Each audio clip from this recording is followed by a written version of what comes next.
द्रौपदी का चरित्र अनोखा है। पूरी दुनिया के इतिहास में उस जैसी दूसरी कोई स्त्री नहीं हुई। महाभारत में द्रौपदी के साथ जितना अन्याय होता दिखता है, उतना अन्याय इस महाकथा में किसी अन्य स्त्री के साथ नहीं हुआ। द्रौपदी संपूर्ण नारी थी।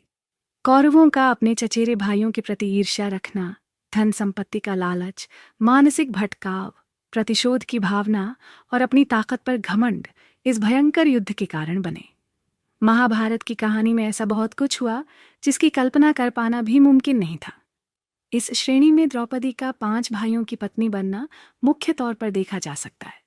यूं तो आज भी किसी महिला का एक से ज्यादा पुरुषों के साथ संबंध होना सामाजिक तौर पर तुच्छ कर्म ही माना जाता है, लेकिन पहले तो हालात और भी बुरे थे। पुरुषों को तो एक से अधिक महिलाओं के साथ संबंध रखने या विवाह करने की इजाजत थी, परंतु किसी स्त्री का इस विषय में ऐसा सोचना गुनाह था। ऐसे हालातों में द्रौपदी का 5 पतियों की पत्नी बनकर रहना अपने आप में हैरान करने वाली बात थी।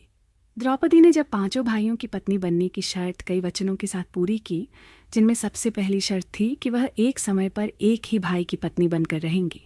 ये सीमावधि 1 साल की होगी और इस दौरान अन्य भाइयों का उनसे कोई वास्ता नहीं होगा। विवाह के समय वेद व्यास ने भी द्रौपदी को यह वरदान दिया कि जब भी वह एक भाई से दूसरे भाई के पास पत्नी बनकर जाएंगी, तब वह अपना कौमार्य फिर से हासिल कर लेंगी। इसके अलावा भी द्रौपदी को कुछ वरदान हासिल थे जिनका उल्लेख महाभारत की कथा में मिलता है। महाभारत में इस घटना उल्लेख है कि दुःशासन ने अपने अपमान का प्रतिशोध लेने के लिए भरी सभा में द्रौपदी का चीरहरण करवाया था, लेकिन श्री कृष्ण ने स्वयं प्रकट होकर द्रौपदी के सम्मान की रक्षा की। शिव पुराण के अनुसार एक बार भगवान शिव के अवतार माने जाने वाले आशी दुर्वासा नदी में स्नान कर रहे थे। नदी के तेज बहाव और अनियंत्रित लहरों की वजह से दुर्वासा के कपड़े बह गए। आशी दुर्वासा को परेशान देख उसी नदी के तट पर बैठी द्रौपदी ने अपने वस्त्र को फाड़ कर दुर्वासा आशी को दे दिया। द्रौपदी के इस व्यवहार से दुर्वासा ऋषि अत्यंत प्रसन्न हुए और उन्हें यह वरदान दिया कि जब भी संकट के समय उन्हें वस्त्रों की आवश्यकता होगी, तब उनके वस्त्र अनंत, जिसका कोई अंत न हो जाएंगे। द्रौपदी भारत की वह प्रथम महिला है जिसके 5 पति थे, या वह 5 पुरुषों के साथ रमण करती थी। द्रौपदी की कथा व्यथा से बहुत कम लोग ही परिचित होंगे। क्या उस काल का समाज बहुपतित्व वाली स्त्री को एक्सेप्ट कर सकता था? क्या कोई विवाद खड़ा नहीं हुआ, या कि समाज में बहुपतित्व और बहुपत्नी वाली व्यवस्था थी? लेकिन सबसे बड़ा सवाल यह है कि क्या आज के लोग ये समझते हैं कि द्रौपदी ने विवाह तो सिर्फ अर्जुन से ही किया था, तो क्या उसका रिश्ता सभी के साथ नहीं था? क्या द्रौपदी सिर्फ अर्जुन को ही प्यार करती थी? द्रौपदी के 5 नाम। द्रौपदी को द्रौपदी इसलिए कहा जाता था कि वे राजा द्रुपद की पुत्री थीं। उन्हें पांचाली इसलिए कहा जाता था कि राजा द्रुपद पांचाल देश के राजा थे। उनका एक नाम कृष्णा भी था क्योंकि वे भगवान कृष्ण की सखी थीं। उनका एक नाम याज्ञनी भी था क्योंकि वे यज्ञ करने के बाद पैदा हुई थीं। और अंत में उनका एक नाम सैरंध्री भी था। सैरंध्री का अर्थ होता है पति के अलावा अन्य पुरुषों के साथ रमण करने वाली। लेकिन यह सच नहीं है। अज्ञातवास के दौरान द्रौपदी ने राजा विराट के यहाँ उनकी पत्नी सुदेशना के सौंदर्य की देखरेख करने वाली के रूप में काम किया, इसलिए उनका नाम सैरंध्री था। सैरंध्री के रूप, गुण तथा सौंदर्य से प्रभावित होकर महारानी सुदेशना ने उसे अपनी मुख्य दासी के रूप में नियुक्त कर लिया था। कुछ लोग कहते हैं कि वे राजा विराय के राज्य में सुगंध और इत्र बेचती थीं, इसलिए उसे सैरंध्री कहा जाता था। उल्लेखनीय है कि 12 वर्ष के वनवास के बाद पांडवों ने अज्ञातवास में मत्स्य देश के राजा विराट के राज्य में समय व्यतीत किया था। 5 ने अपनी योग्यता अनुसार राजा के यहाँ भिन्न भिन्न कार्य को संभाला था। माना जाता है कि जिस समय द्रौपदी का स्वयंवर हो रहा था, उस समय कुंती सहित 5 पांडव लाक्षागृह की आग से बचकर भाग गए थे और अपना स्वप्रेरित वनवास काट रहे थे। इस दौरान 5 पांडव एक कुम्हार के घर में रहा करते थे और भिक्षाटन के माध्यम से अपना जीवन यापन करते थे।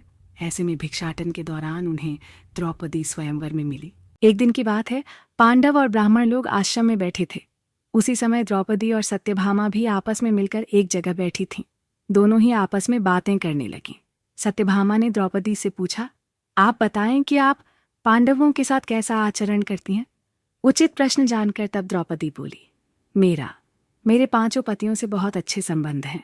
सुनो, मैं अहंकार और काम क्रोध को छोड़कर बड़ी ही सावधानी से सब पांडवों की स्त्रियों सहित सेवा करती हूँ।